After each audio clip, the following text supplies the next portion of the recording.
वैसे तो मैंने सिर्फ एक बाइट देनी थी, लेकिन इन्होंने कुछ इसको दूसरा रूप दे दिया। आज के इस प्रेस वार्ता में मेरे साथ उपस्थित हमारे अभी जिन्होंने शपथ ली और हमारे प्रदेश के अध्यक्ष सम्माननीय सम्राट चौधरी जी, हमारे प्रभारी विनोद तावड़े जी, श्री प्रेम जी, मंगल पांडे जी और यहाँ उपस्थित हमारे मीडिया के सभी वरिष्ठ सज्जनवृंद। अभी अभी हम सब लोग नीतीश कुमार जी के नेतृत्व में बिहार में नवगठित सरकार एनडीए की सरकार के शपथ ग्रहण कार्यक्रम से निवृत्त होकर यहाँ आपसे रुखसत हुए हैं। सबसे पहली बात तो यह है कि नीतीश जी एनडीए में वापस आए हैं। ये हम सब के लिए बहुत ही हर्ष का विषय है और हम यह भी मानते हैं कि ये जो हमें बिहार ने मैंडेट दिया था,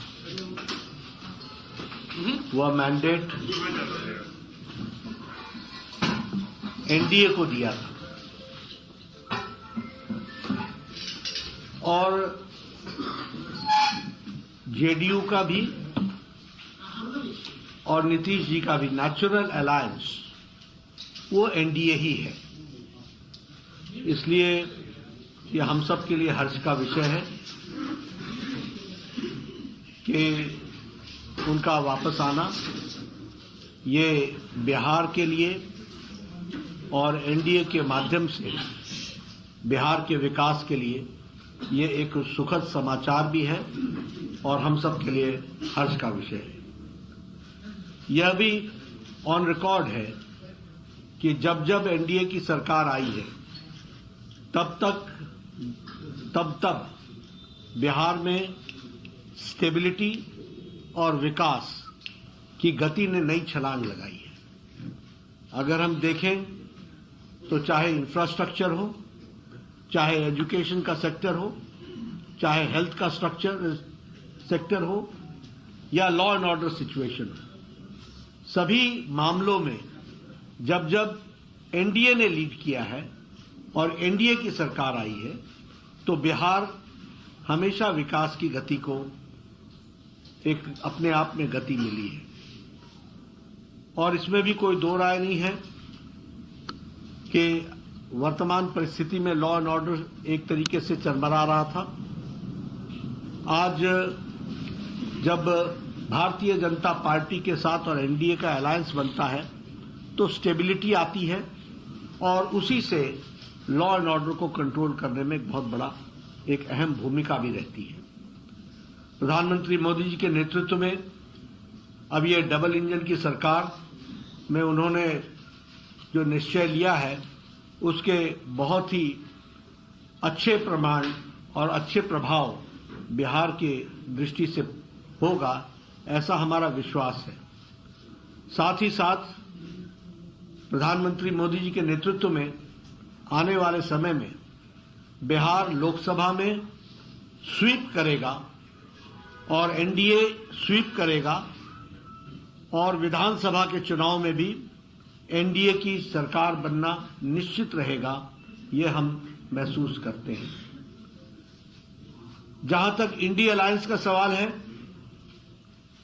हम पहले भी मानते थे कि यह अनहोली अलायंस, यह अनसाइंटिफिक अलायंस, यह अलायंस चलने वाला नहीं है और ये जो पहले भारत जोड़ो यात्रा थी जो अपने आप में एक तरीके से बेनतीजे समाप्त हुई और ये जो अभी इनकी अन्याय यात्रा और भारत तोड़ो यात्रा है और ये जो इंडिया अलायंस है, ये कंसेप्चुअली